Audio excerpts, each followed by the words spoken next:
여러분의 퇴직금이 무려 20년 만에 가장 큰 변화를 앞두고 있습니다. 정부와 노동계, 그리고 경영계까지 모두가 머리를 맞대고 만든 새로운 합의안인데요. 과연 이게 내 노후에 어떤 영향을 미칠지 오늘 한번 제대로 알아보겠습니다. 바로 이 질문. 내 퇴직금 진짜 안전한가? 그리고 제대로 불어나고는 있는 건가? 하는 이 근본적인 물음에서부터 모든 게 시작됐습니다. 2005년에 도입된 제도를 20년 만에 통째로 뒤바꾸게 된 이유죠. 자, 이번 변화를 제대로 이해하려면 먼저 지금 뭐가 문제인지부터 짚어봐야겠죠? 그리고 어떤 해결책이 나왔는지, 그래서 나한테는 구체적으로 뭐가 달라지는지, 마지막으로 앞으로 남은 숙제는 뭔지 이렇게 차근차근 살펴보겠습니다. 바로 시작하죠. 그러니까 20년이나 된 이 퇴직연금 시스템에 사실은 아주 치명적인 균열이 두 개나 있었다는 겁니다. 첫 번째 문제는 바로 안전성입니다. 많은 분들이 실제로 이런 걱정을 하세요. 내가 평생 일해서 모은 퇴직금인데 회사가 혹시라도 잘못되면 이거 그냥 다 날아가는 거 아닌가? 하는 그런 현실적인 불안감이죠. 자, 이 그래프를 보시면요. 진짜 놀랍습니다. 대기업은 거의 다 퇴직연금을 도입했는데 5인 미만 영세 사업장은 도입률이 10%를 겨우 넘어요. 이 격차가 어마어마하죠.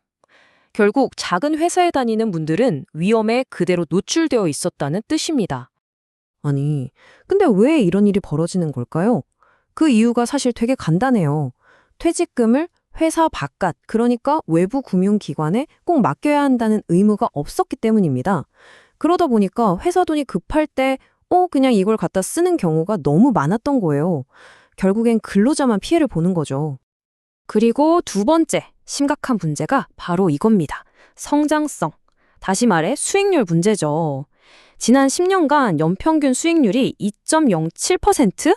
이게 어느 정도냐면요. 요즘 물가 오르는 거 생각하면 사실상 내 돈이 가만히 앉아서 줄어들고 있었다. 이 말입니다. 정말 심각하죠. 자, 그럼 이 심각한 두 가지 문제를 해결하기 위해서 어떤 대책이 나왔을까요? 이번 합의의 핵심이라고 할 수 있는 두 가지 해결책을 바로 확인해 보겠습니다. 첫 번째 해결책은 아주 간단하면서도 또 아주 강력합니다. 앞으로는 무조건 예외 없이 모든 회사가 퇴직금을 회사 밖, 그러니까 안전한 금융기관에 맡겨야 한다는 겁니다. 이걸 사회적립 의무화라고 하는데요. 말 그대로 회사 금고가 아니라 안전한 은행 금고에 내 돈을 넣어두는 거죠. 두 번째 해결책은 그 답답했던 수익률을 끌어올리기 위한 건데요. 바로 기금형이라는 새로운 옵션이 생깁니다.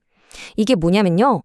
여러 회사의 돈을 한데 모아서 큰 덩어리로 만든 다음에 전문가들이 이걸 굴려서 수익을 내는 방식이에요. 이 그림을 보시면 차이가 확 느껴지실 거예요. 왼쪽이 기존 방식, 그러니까 회사마다 따로따로 계약해서 굴리는 거고요. 오른쪽이 바로 새로 생기는 기금형입니다. 여러 회사의 돈을 한데 모아서 말 그대로 규모의 경제로 투자를 하는 거죠. 훨씬 더 효율적이겠죠?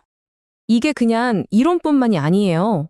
푸른 씨앗이라고 중소기업들을 대상으로 시범 운영을 해봤거든요. 결과를 한번 보세요.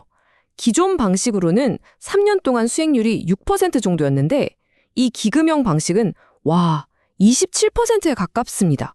거의 4배가 넘는 수익률을 보여준 거예요. 잠재력이 어마어마하다는 거죠. 자, 그럼 이제 가장 중요한 부분입니다.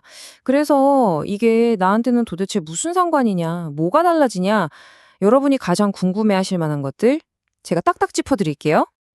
아마 이게 제일 궁금하실 거예요. 나중에 퇴사할 때 예전처럼 한 방에 목돈으로 받을 수 있는 건가? 하는 점이요. 네, 그럼요. 결론부터 말씀드리면 당연히 가능합니다. 이번 합의에서 이 부분은 명확하게 못 박았어요. 목돈으로 받을지 아니면 연금으로 나눠받을지는 예전처럼 온전히 여러분의 선택입니다. 선택권을 뺏는 게 아니라 돈을 더 안전하게 만들어주는 게 핵심이니까요. 걱정 안 하셔도 됩니다. 자, 그럼 이 새로운 규칙들은 도대체 언제부터 시작되는 걸까요? 다들 궁금하시겠죠? 이게 사실 당장 언제부터다 이렇게 날짜가 정해진 건 아니에요. 왜냐하면 특히 작은 회사들한테는 이게 당장 큰 부담이 될 수 있거든요. 그래서 전국적으로 실태 조사를 먼저 한 다음에 회사 규모에 맞춰서 단계적으로 천천히 적용될 예정입니다. 자, 이렇게 노사정이 큰 합의를 이룬 건 정말 대단한 일이지만 그렇다고 모든 문제가 다 해결된 건 아닙니다. 앞으로 풀어야 할 숙제들도 아직 남아 있거든요. 가장 큰 게 바로 이 사각지대 문제예요. 예를 들어서 1년 미만으로 일한 분들이나 요즘 많은 기그워커, 플랫폼 노동자 같은 분들은 아직 이 제도의 보호를 받지 못하거든요. 그리고 또 제도가 바뀌는 동안 중소기업들은 어떻게 지원해 줄 건지, 또 새로 도입되는 기금형 제도의 투자 위험은 어떻게 관리할 건지 이런 구체적인 문제들이 아직 남아있는 거죠. 그래도 이번 합의가 정말 중요한 의미를 갖는 건 고용노동부 장관의 말처럼 20년 동안 해결 못했던 이 핵심 문제에 대해서 처음으로 노사정이 함께 뜻을 모았다는 점입니다. 그러니까 정말 중요한 첫발을 뗀 거죠.